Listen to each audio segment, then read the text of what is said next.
All right, ladies and gentlemen, this is the moment we have all been waiting for. I'm so excited to share with you this interview with Xavier Poussard, the journalist who initially broke the Brigitte Macron scandal via a publication. He did multiple series in it, collaborative work with Natasha Ray, who had helped him. You'll hear about that.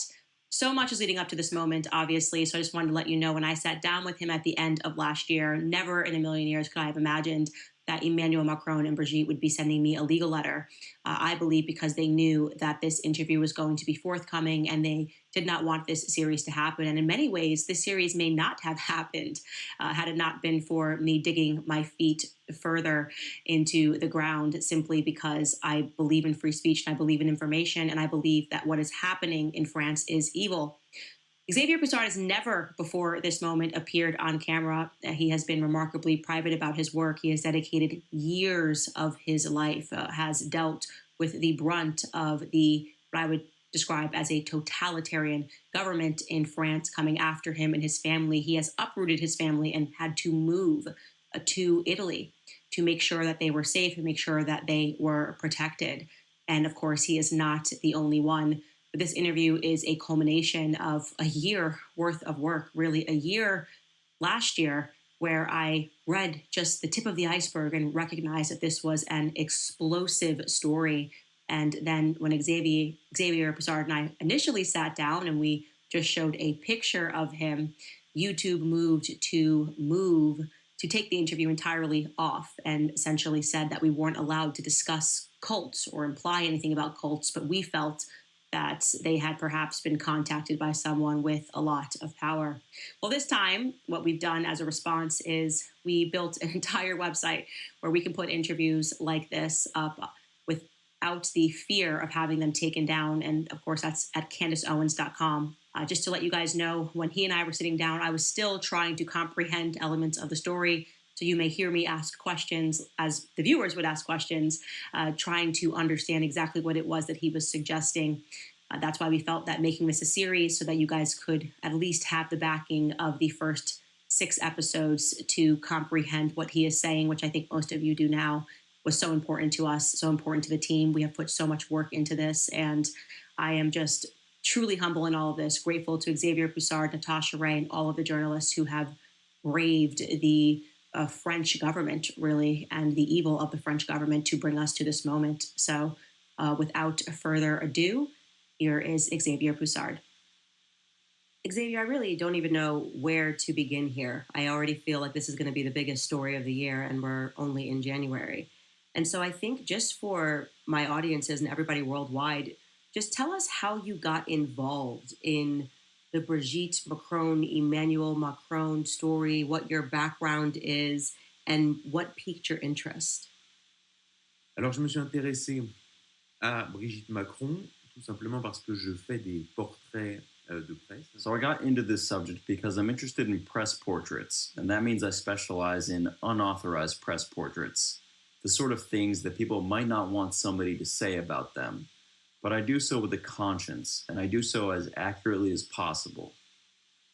And so they sort of dropped this biography, Brigitte Macron, Emmanuel Macron. There's this unofficial biography that gets dropped about them. And what is the first thing that strikes you as peculiar? Ce qui était très étrange dans le cas d'Emmanuel Macron, there was an over-mediatization. The mainstream media decided to very strongly attack the other candidates during the 2017 presidential election, particularly Penelope Fillon, and sort of hail and laud everything surrounding Emmanuel Macron and Brigitte. They were essentially attacking the far right, everyone apart from them. So they tried to paint this picture of Macron as being a sort of Mozart-esque figure, that he was very virtuous and precarious. They began forming a narrative that he had met this woman when he was 17 years old. So this man of great precarious nature, a conqueror, a virtuoso, who no one could resist, essentially just as Mozart was. So the first lie was regarding age. A journalist had compiled a combination of the amount of times it was noted that they initially spun a narrative of him being 17 years old and her being 36. And so it was sort of this brave man, going after the woman he loved at a young age because he was just a daring young chap, so to say. Whereas, in fact, he was 14 at the time and she was 39, which turns it from a brave story into a story of pedophilia and the abuse of a minor. When their real age was brought to light, there were many mechanisms of communication in the play from the couple. They really played on the way the story was brought to the public. It was sort of like Robert De Niro and Dustin Hoffman's movie Wag the Dog, where they used a spin doctor who brought certain messages to the public to distract them from the actual true scandal at hand. But there was a narrative spun of the difference in age being an issue between a man being younger and a woman being of an older age, whereas the difference of age was exactly the same between, for example, Donald Trump and Melania, yet no one batted an eye there. However, the issue is not so much the difference in age, and people sort of jumped on the bandwagon here and said, well, why? It's so unfair how a man with a more advanced age being with a younger woman is not an issue, but the reverse is quite scandalous.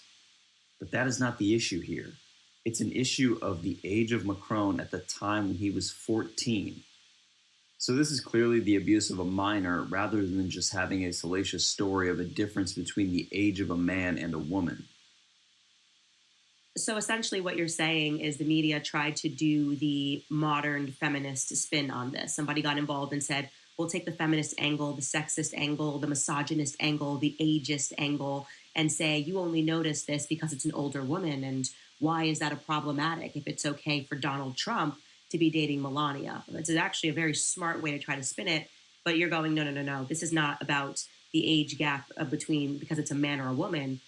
Emmanuel Macron was just 14 years old, and she was 39. D'ailleurs, ce que je t'expliquais... Actually, Brigitte Macron was on the front page of The Economist, and there was this constant push on the left to guilt people that the idea of patriarchal society is not right. They tried to portray Brigitte Macron as this Barbie doll or pin-up to the public. I believe a firm noted that in 2018, there was more content on Brigitte Macron on the internet than there was on David Beckham, who's obviously far more renowned. And the internet became saturated with these curated pictures and often doctored pictures to make her seem appealing in a pinup and focusing on her attire, etc., rather than what was really going on. Insiders in power knew, but the media didn't focus on her increasing level of political importance, which was far greater than most first ladies had in the past. They saw there were no pictures of her as a child or as a mother. They saw there was no real background on her. And initially, it was well-meaning for journalists. They just wanted to build upon this narrative which had been created around her. She's this feminist icon. She's big in politics. Let's tell her story. But they failed every time. They always faced a brick wall in the end. And I would just like to give you two quotes from journalists who are not some conspiracy people. They're real journalists. The first is a woman named Virginie Lenhart. She's Ashkenazi Jewish and reports on the Holocaust and such topics on French television. She said, I needed photos of Brigitte Macron as a young woman with small children, showing an itinerary outside of those stamped by the Best Image agency. What doesn't come out is anything to do with her former life. It's a total blackout. The second journalist is Sylvie Baumel, who does portraits in the French edition of Vanity Fair. She said while conducting her investigation, it's like an episode of Black Mirror, where the president's offices have found a way to penetrate the brains of his former acquaintances and erase everything. So we are facing something completely incredible. All these journalists who are saying, let's tell the story of Brigitte Macron, they find this woman to be something almost paranormal. Remind you guys about American financing because I know the average person finds it difficult to keep up with monthly expenses. In most cases, there is little left at the end of the month to cover any extras. Most Americans aren't getting a big raise, expenses are up, and it is very hard to manage without using credit cards. So if you're a homeowner and you're frustrated with that cycle, I need you to make a 10-minute no-obligation call today to my friends at American Financing. If you're carrying a credit card balance each month with a rate in the 20s or even the 30s, American Financing can show you how to put your hard-earned equity to work and get you out of debt. Their salary-based mortgage consultants are saving their customers an average of $800 a month. If you get started today, you may not even have to make next month's mortgage payment. There are no upfront fees, so it costs nothing to find out how much you could be saving every month. So call American Financing today at 800-795-1210. Again, that's 800-795-1210, or visit americanfinancing.net/Owens. That's americanfinancing.net/Owens. So these are not conspiracy journalists. These aren't people on Reddit that are trying to make noise. What you're saying is these people were well intended. They were interested in this feminist angle. They thought this is going to be an amazing story to cover how this woman came to power, sort of like doing a profile piece on Michelle Obama during the Obama years. And they were sort of going, wait a minute, where is this person? How did this person come to be? I've never seen such a black hole. And this kind of gets into maybe something you never thought you were going to expect here as you were digging into this. You expected probably some holes in the story, but not, I guess, what you discovered next. Alors parallèlement, moi je m'y intéresse parce que je fais des archives. So what I do in my job is I archive things. This is what I really enjoy. I like going back into details and back into history and looking at people's problems. I had a bunch of people around me, my contacts in Paris, some mainstream journalists in the media who were egging me to say things. They said, go on, this is what you do. This is what I do. I take information and share it when other journalists cannot. And all of a sudden, I came across someone in my informal work surroundings, and he said, this is a man. Like, surely you can see this is a man. As if it was the most straightforward, obvious comment he could make about it. Another one of my colleagues, he's a civil servant, he calls her Amanda, which is a reference to Amanda Lear. There was a similar case. It's not well known in the United States, but Amanda Lear, she was a somewhat notorious figure. She was a muse to Salvador Dali. She was a singer and a television star. She's famous in France, so her biographies were written and rewritten, and every time they were rewritten, there were small discrepancies with dates and timelines. I got the same impression when I read Brigitte Macron's biographies.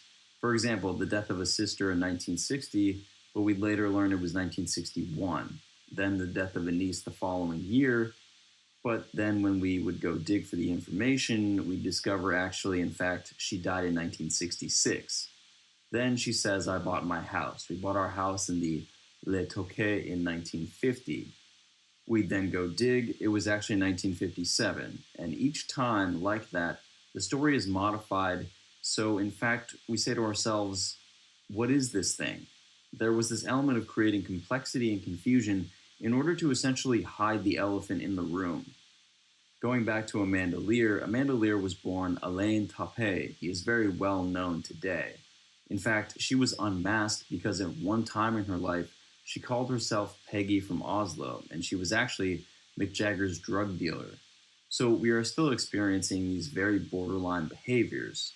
My point is, this avenue of a transsexual persona has been created before, but it's very dangerous to try to delve into it because you run the risk of being branded a madman.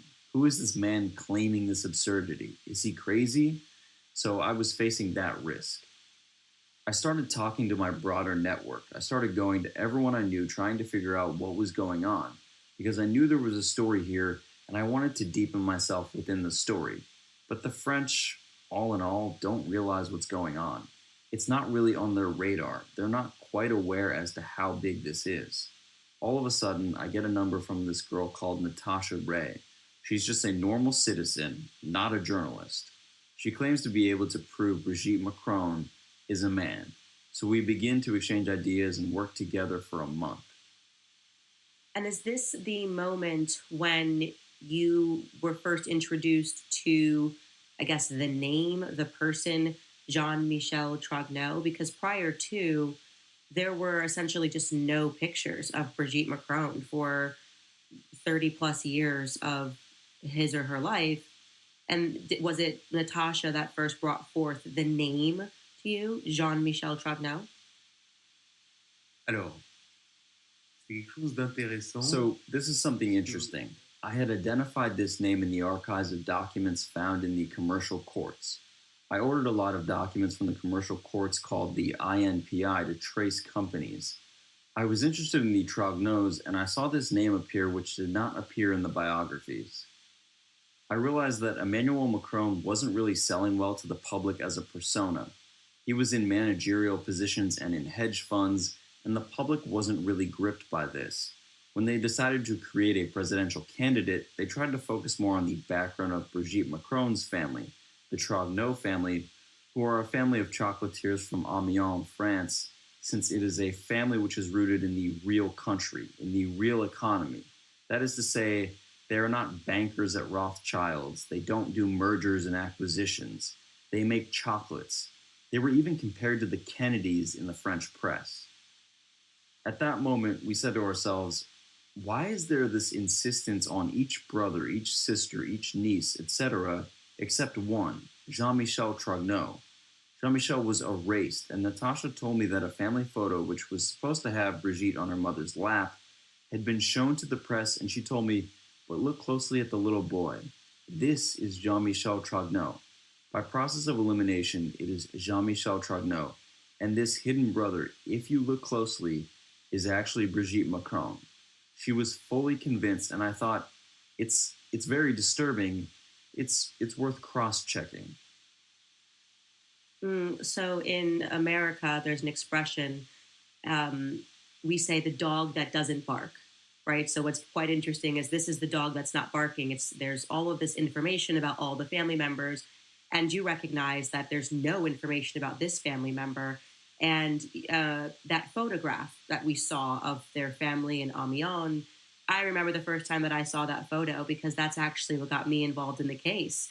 It was, for me, a matter of common sense. I just looked at the photo, and the Daily Mail was trying to tell me that the little girl on the lap was young Brigitte, and I just looked over to the left of the photo, and I said, no, I have two eyes. Obviously, I don't even know what the theory is, but that's clearly Brigitte, a very distinct face. You can't really change your face. Well, I guess you can, but it was very distinct to me. So this is sort of what Natasha noticed is you're looking at this family photo, you're looking into Amiens, you're looking into this chocolatiers, and you're noticing that this boy on the left, you don't know anything about whatsoever.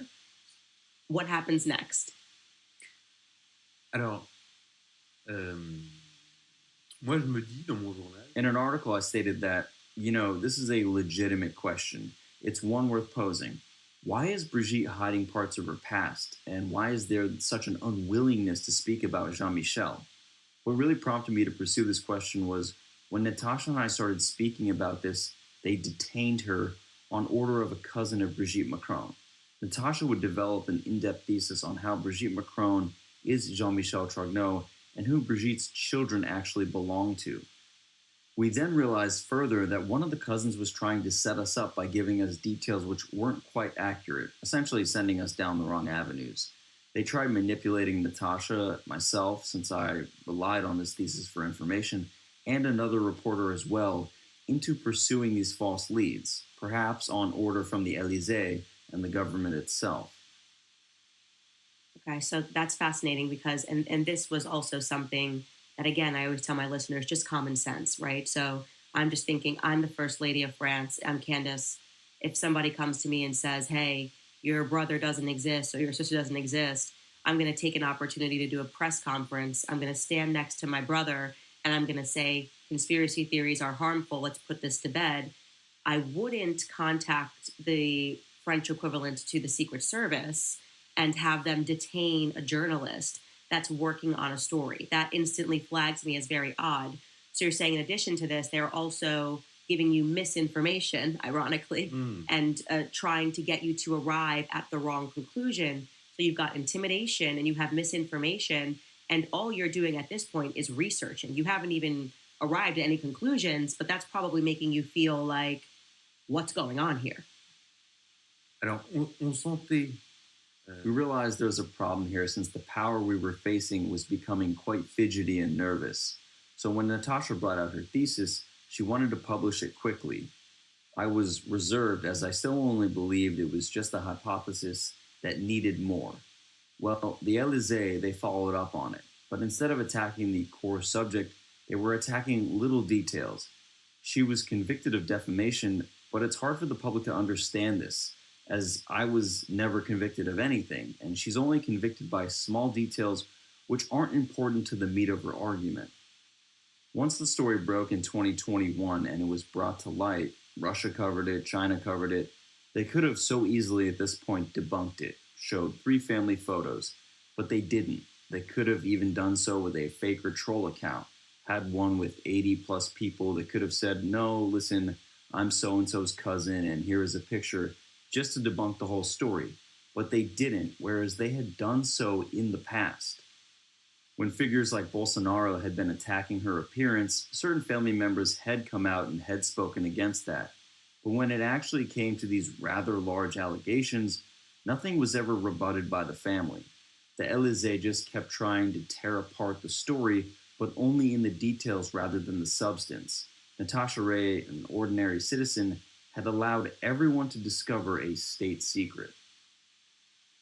Could you explain to people how it would be possible for Brigitte Macron to have mothered or fathered children, just so that part is very clear to them? Alors, c'est sur ce point que je voudrais être le plus... The 2 journalists I spoke about earlier, who both had a difficult time investigating Brigitte Macron's past, the first one came out with the famous family photo and a photo of Brigitte Macron during her first communion. The second journalist found Brigitte Macron's wedding photo taken in 1974. She is 10 years old in the communion photo and 21 in the wedding photo. But when you look at the photos closely, you can see that it is not Brigitte Macron.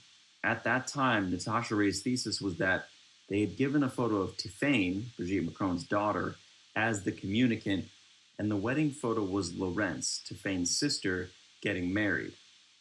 It was very complicated since, in fact, this wedding photo was taken from an announcement which had been published in the local press at the time, and that would imply someone had actually made a fake newspaper and photos to finally publish a photo of Laurence.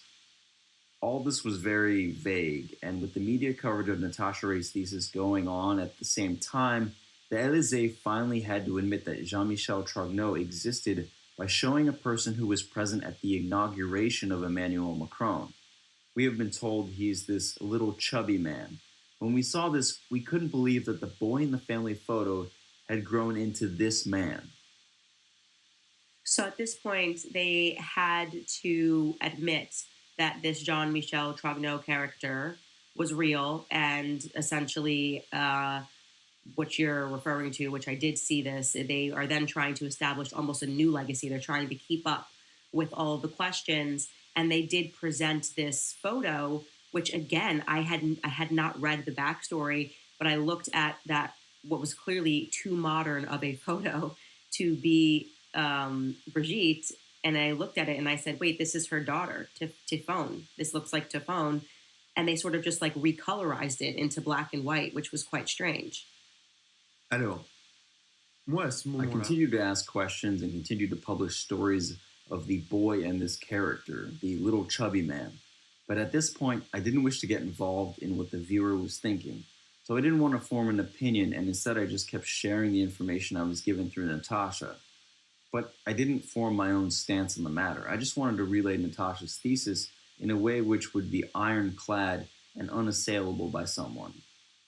So at this point, just to slow this down for our audiences, like I said, they're trying to essentially feed more lies to the public. And this is actually, and we'll get into Sigmund Freud and we'll get into the modern media, but they essentially believe that if you give so much information, it becomes so confusing that the public essentially just gives up because you just go, I can't follow this. So now they've introduced this photo. They acknowledge that Jean-Michel Trogneux exists, but they're not really answering questions on that. They're also introducing, like you said, a photo of Tiffaine, which is recolorized for whatever reason. Then you have a third photo of somebody who is this the wedding photo you're talking about? The marriage photo, and they're presenting a third photo. None of these are the same people, but it allows the public to be confused, essentially.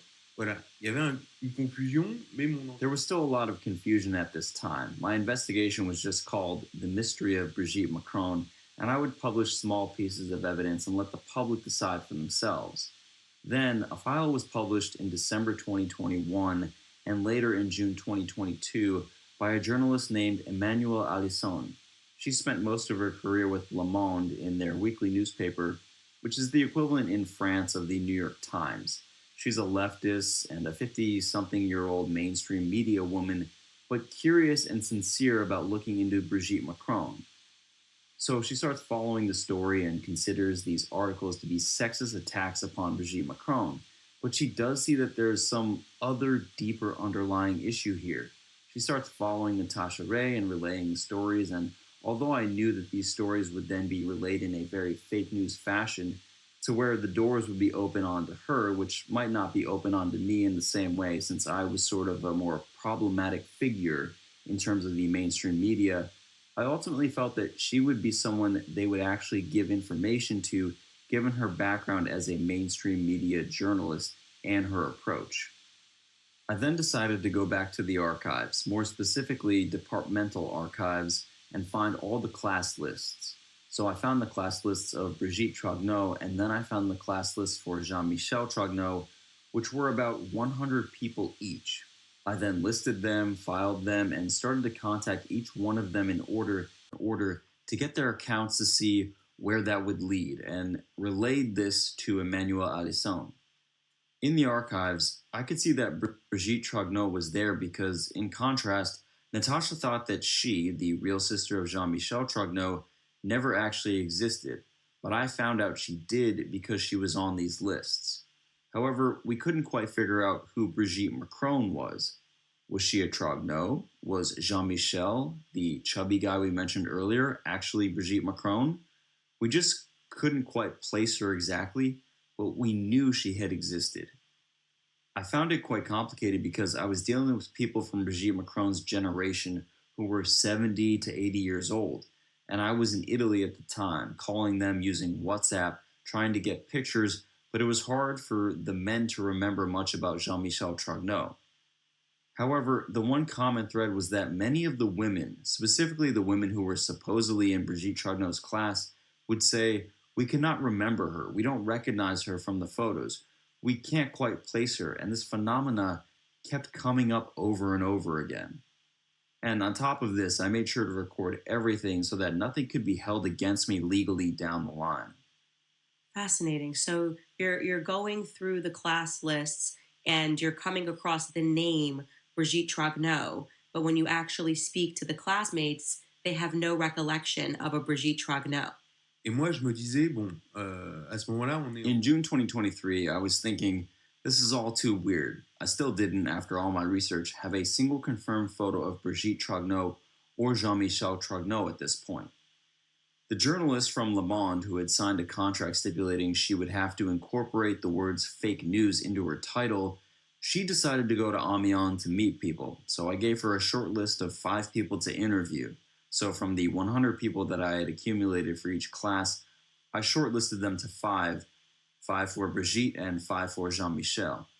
So she goes to Amiens and she gets more information and photos. And there's this one photo in particular from 1976, a wedding photo where you can clearly see the bride is Brigitte Trogneux. There are 2 more pictures that I'll show you exclusively. So I decided to use facial recognition software from China, which is extremely accurate, and compared the pictures of Brigitte Trogneux and Brigitte Macron. With this, I realized that, in fact, Brigitte Macron was not Brigitte Trogneux, not the person they were showing in the childhood pictures, but in fact, Jean-Michel Trogneux is Brigitte Macron. Jean-Michel Trogneux was also not the little chubby guy we mentioned earlier. I concluded from this that Brigitte Macron is actually Jean-Michel Trogneux, born in 1945 in Amiens, and that this individual assumed the identity of their sister, Brigitte Trogneux, in 1986. So it's really a story of identity theft. So she goes to Amiens, the Le Monde journalist, and you guys realize at this point that you're getting a match with this Chinese software that they use for social credit scores. And they're telling you, hey, it's not this Brigitte Trogneux, it's this Jean-Michel Trogneux that's a match. Voilà. That this Brigitte Macron is Jean-Michel Trogneux, not Brigitte Trogneux. Je précise aussi que I'd also point out that this facial recognition software is very visual, very accurate, and allows you to present evidence that would withstand any defamation charges in court. But I will show you all the data from this software analysis of these pictures, so you can clearly see here that it's him. I mean, it's one of these things where I tell people you just believe your own eyes. Like, that was all it took for me. As I read one Daily Mail article, and they were trying to tell me that this little girl was Brigitte, when it was very obvious that that person right there is Brigitte. That, I mean, it's just Brigitte Macron's entire face. So what are we looking at here? This is a class photo? What year for Brigitte, or I guess rather for Brigitte Macron? Jean-Michel Trogneux is sitting in this photo. Alors, ce qui est intéressant What d'ailleurs, I invite people to do at home is to pause the screen and take a good look at the photo and question oneself, how can one recognize Jean-Michel Trogneux in a photo when looking at a person one has never previously seen?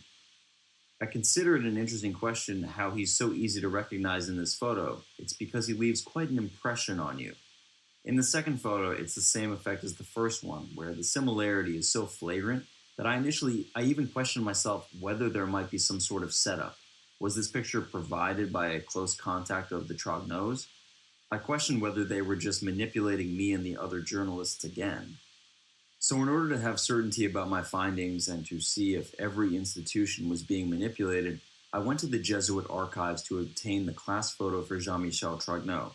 It took a while to amass these, and I had to go through the administrative courts since they were taking longer than usual. Eventually, I obtained them and gathered them with the previous photos I had.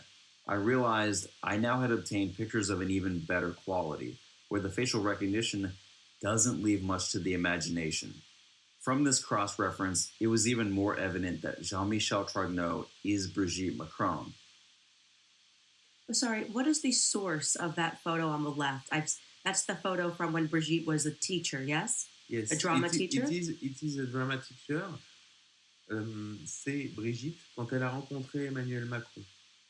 Et on nous l'avait vendu. So the last very important point is the teeth. The level of manipulation becomes quite blatant because on the current photo she has straight teeth, but on the family photo she had her teeth redone.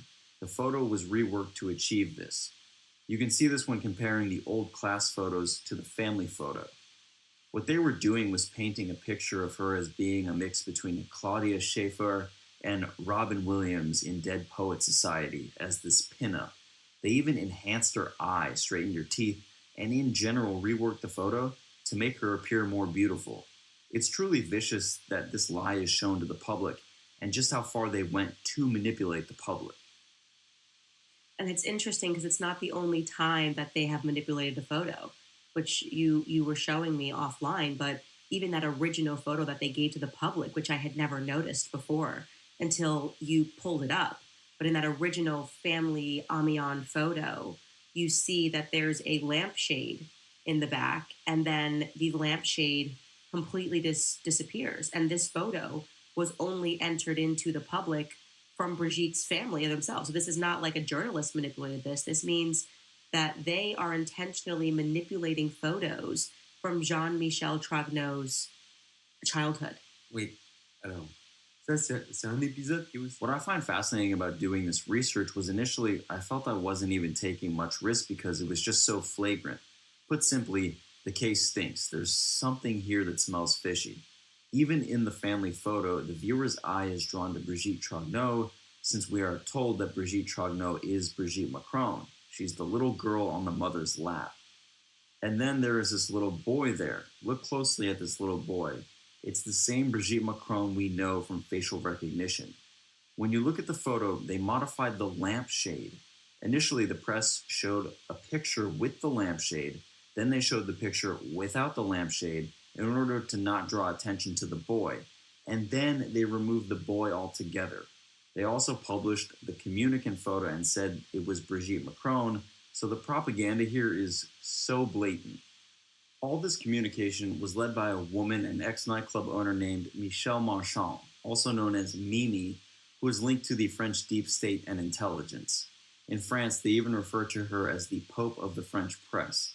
She's quite famous for spinning false narratives and making fake documents.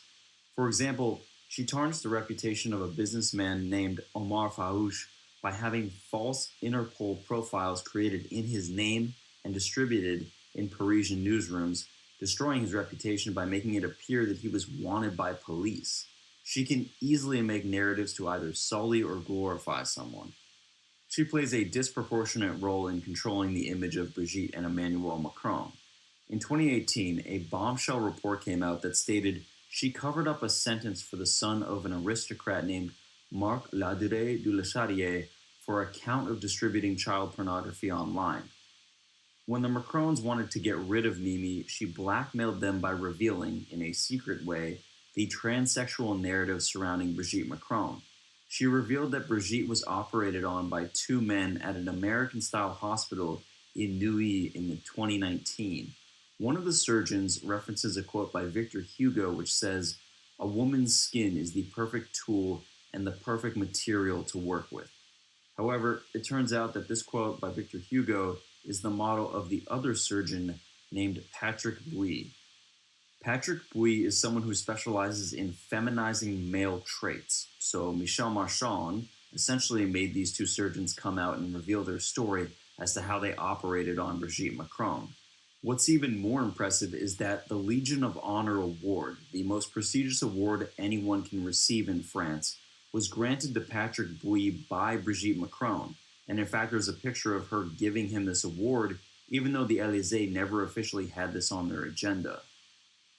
Whoa, whoa. I did not catch this at all. So this is really some breaking news. I had no idea. So you're essentially saying they had sort of hired this person who was known to be a fixer, and then they were kind of pushing this person out of their life, and this person went nuclear and essentially exposed the fact that not only was Brigitte Macron a transsexual, but also had encouraged these doctors who had worked on Brigitte Macron to come out and tell their story. And you're saying they did do this, that the doctors who actually operated on Brigitte took credit for it publicly. Where did they say this? Where was this announced? Did the press cover this? C'est la papesse de la presse. Yes, so to be clear, Michel Marchand is the one who revealed it rather than having the doctors reveal it themselves. She leaked it about them to the press. Okay, and then did the doctors deny it? Did Patrick Bouy say that's true or that's not true, or did not say anything? He did not say anything, but it's official. Et alors, pour conclure... So, to conclude all this evidence, I posed myself a question.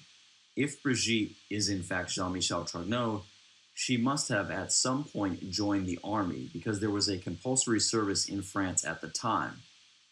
So I went to Amiens and looked for the military census. At the time, men did their military service at 18 years of age, and they had to declare themselves in order to carry out their national service, which was something like a year and a half when serving in the French army. In fact, I found in the archives the document where the father of Jean-Michel Trogneux declares his son is carrying out his military service in Algeria. Jean-Michel Trogneux was recorded as living in Algiers, not too far from the University of Algiers. Remember, Algeria didn't gain its independence until 1962. What's incredible is how we understand all of this in retrospect. In 2017, there was a visit by Emmanuel Macron to Algiers, and at the time, there were many articles in the Algerian press explaining that an entire wing of the University of Algiers had been renovated. The press stated they had done work in this wing of the university since Brigitte Macron had studied there. But obviously, there was no trace of Brigitte Trogneux in Algiers. The only person from the Trogneux family found in Algiers was Jean-Michel Trogneux. Wow. Wow. So you know that because obviously, like you said, he had to report to recuse himself from the military. His father had to give an excuse, and the excuse was Jean-Michel Trogneux cannot do his compulsory reporting to the military because he is in Algeria. And now they're trying to say Brigitte Macron... No. The point is when he makes the father go to Amiens, to the desk, say, because you are 20 years old, it is 80 years old, it is normal. You say he lives in Alger, okay? But when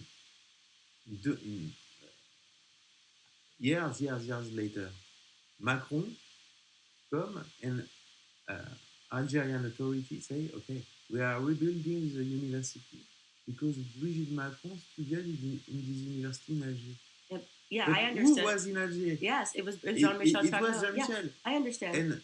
Et le point le plus intéressant dans cette... One interesting point is Algeria and Morocco have very different interests. and France's relationship towards Algeria and Morocco has been quite different. Whereas Algeria has a closer connection to China and Russia, the Moroccans are closer to Israel. What was interesting was that when Macron suddenly started becoming closer to Algeria, people even questioned it to the point of, is there something going on? Is there some sort of blackmail happening behind the scenes? He was the first president to try and form closer ties to Algeria like this. But suddenly, Macron reversed course and started forming greater ties with Morocco.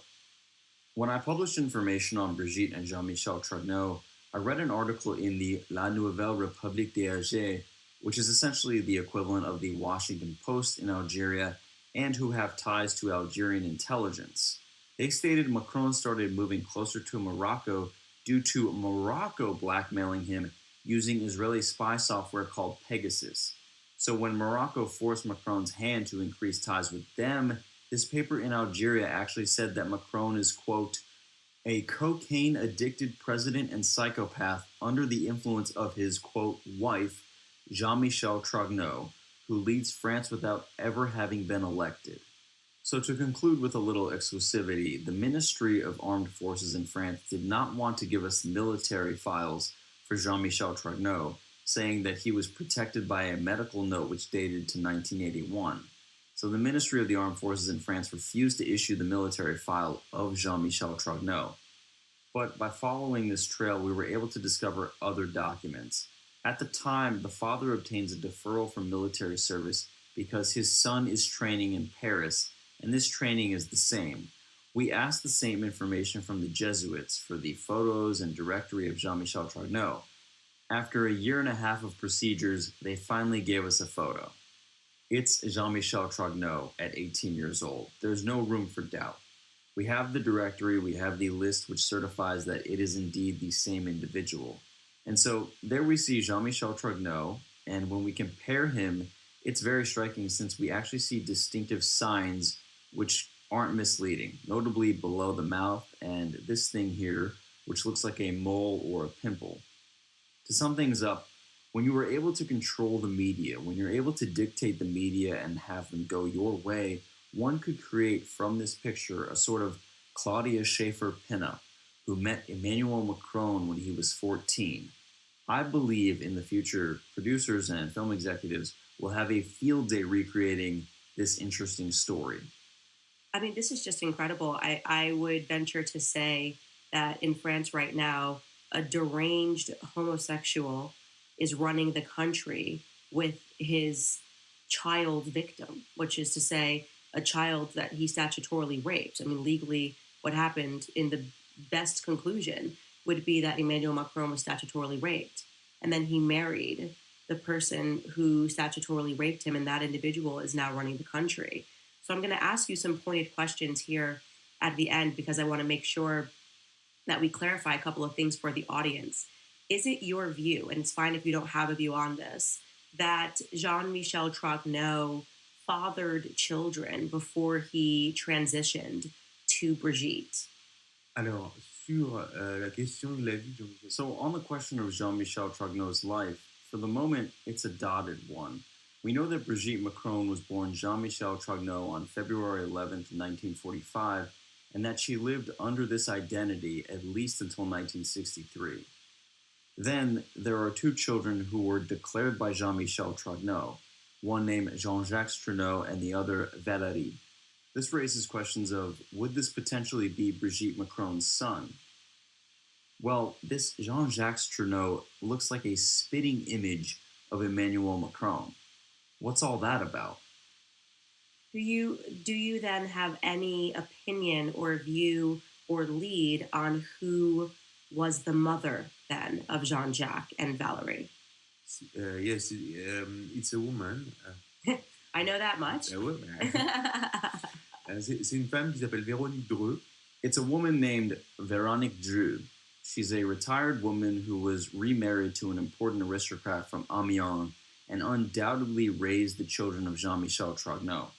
I had a strange phone call with Véronique because while we were speaking, I realized in the background there were a bunch of people around listening to our conversation, and I asked to have some pictures and when I could obtain these, but Veronique said she would have to ask Brigitte first. I found that quite odd for a response to my question. I believe that once Emmanuel Macron is no longer in power, Pandora's box will be opened. People will start to speak, and this family secret, which is so closely guarded, will start to unveil itself. I also believe the fall from grace for Macron will be quite severe. There's also an interesting shift in the media where news outlets such as the equivalent of the New York Times in France, who in the past have not paid any sort of noticeable attention to the fact that Brigitte is a man, have now started placing her name in quotation marks, hinting at the fact that things might not be as they seem. Even Le Monde, who for the past 12 years propped up Brigitte Macron, has now admitted that Emmanuel Macron was 14 when he met Brigitte. It used to be a conspiracy theory, but now as Emmanuel Macron nears his term's end, the secrets are coming out one by one and being acknowledged more. There was this interesting Twitter account, Zoe Sagan, which was helping compile information, and the account was shut down, and I've been pleading with the public or anyone who is in a position to help to see if this account could be reinstated, because that would be most helpful to this case. There were also 4 people detained for cyberbullying, rather than for defamation like Natasha Ray, which I find interesting because it's almost like they're regarding her as some girl on the school playground who's being bullied as a child rather than calling it what it is. It's entirely unjust for journalists to be locked up and detained for this supposed cyberbullying when their accounts and articles are all based in truth and fact. So you have never, ever been sued for defamation, which seemed to be the lie that people were trying to tell and pretending that the story had ever been debunked. It has not been debunked. Another question that I want to ask you, if that is your theory on who mothered the children of Jean-Michel Trogneux, which means that our theory, which I believe very much, is that Jean-Michel Trogneux transitioned, took on the name of his sister, which was Brigitte. Where is the real Brigitte Trogneux today? Je pense que c'est This is the chief point that they don't want to unveil, the dark family secret, which is the case of identity theft and the abuse of a minor. Many journalists before me have asked, even one from Le Monde, and no member of the family has wished to respond. Phones are just being hung up. People are just not willing to speak about it. There's this interesting notion of consent. If you take someone's driver's license, even with their consent, it's still identity theft. But it's not a question of this consent. It's a question of a minor who cannot give consent. If you look at how extremely far-fetched all this is, in 2007, when she became Brigitte Macron, this happened under a false identity. This marriage of Brigitte Trogneux becoming Brigitte Macron is constructed on fraud, since Brigitte Trogneux was not the true identity. It was Jean-Michel Trogneux. The French have, in essence, placed in power a couple whose entire identity is based upon a fraudulent construct, forgery, pedophilia, and the abuse of a minor. When Vladimir Putin spoke of an empire of lies, this is what he meant. I mean, the Guinness Book of World Records couldn't beat how many lies have been told in this entire story. It's time we ask ourselves the question of young leaders. We've had this problem and questioning of morals of Obama in the US, Trudeau in Canada. Are these young leaders being engineered and controlled by blackmail? You know, I do think, and this is rather conclusively, that the world is sort of waking up to this concept that leaders are selected and primed and groomed and sort of inserted into powerful positions. This has been a conversation that is now being had in America, even regarding Barack Obama, going backwards and realizing that a lot of what the public was told about his background didn't make any sense at all. And yet at the same time, they used the same mechanisms. They accused anybody that was prodding the narrative of being a racist. This is kind of the same thing with Brigitte Macron. Anybody that's prodding the narrative must be a misogynist or must be an ageist. It does seem like we are on a brink of a global awakening, and that's really thanks to, in America, free speech, independent journalism, being able to communicate as you and I have over X, and to establish communication and then to work with each other to expose bigger stories. But the obvious question that's going to be on everybody's mind watching this is, are you fearful for your life? Are you worried, given how much power the Macrons clearly have, given their willingness to use the Secret Service, their willingness to use the court systems, their willingness to use the law, to use the law to punish people for prodding into the story? Are you fearful that they could have you killed? Um, There's really an incredible aura surrounding this story. Very tragically, Natasha Ray has just been diagnosed with cancer, which she believes is due to the stress that this case has caused her and the stress the people surrounding this case have caused her. Her lawyer has recently lost guardianship of his children. The shareholder of my newspaper was targeted with a financial investigation and tax audit on all of his companies. And many influencers who have talked about this story were charged with cyberbullying. Friends tell me the police have questioned them upon their return after visiting me. I myself have not returned to France since 2021, since they came to my official residence, which was my parents' house. People came to that home in the middle of the night, knowing there was nothing there, and woke up my parents as sort of a scare tactic to them. The journalist from Le Monde who had met Natasha was followed by the Secret Service after that. So there's all these fear tactics that have been put in place, and we have to be careful. I do believe, however, on a positive note, that the power is crumbling. With the rise of BRICS and the election of Donald Trump, just as in the Second World War, we're almost at the end of an era, and at the moment, the beast is weakening, but that is also when it's at its most dangerous. These pockets of power are becoming smaller in London, Paris, and New York. I'm not afraid because I've done my work in earnest. I've done what all journalists ought to do, which is to collect photos. I've managed to collect 4 photos of Brigitte Trogneux that show this woman is not Brigitte Macron, and 8 photos of Jean-Michel Trogneux that proves Brigitte Macron is indeed this Jean-Michel Trogneux. It's all been legitimate journalistic work. I believe that when Emmanuel Macron is no longer in power and when the truth is unveiled, people actually will realize I've been quite measured in my response to this. I've done everything in an upstanding way. Xavier, well, I know my followers always support independent journalists, and they are definitely going to want to get behind you. I know that you are working on turning this into a book, and it will be available for English translation. So, can you just let us know where they can go to support you and support, just all of the risks that you have taken to bring this story to the forefront of the public? alors, j'ai Following the pressure on my shareholder, I'm essentially starting from scratch, so support can be shown on my X account and on my newsletter and website, and also by following certain hashtags related to the case.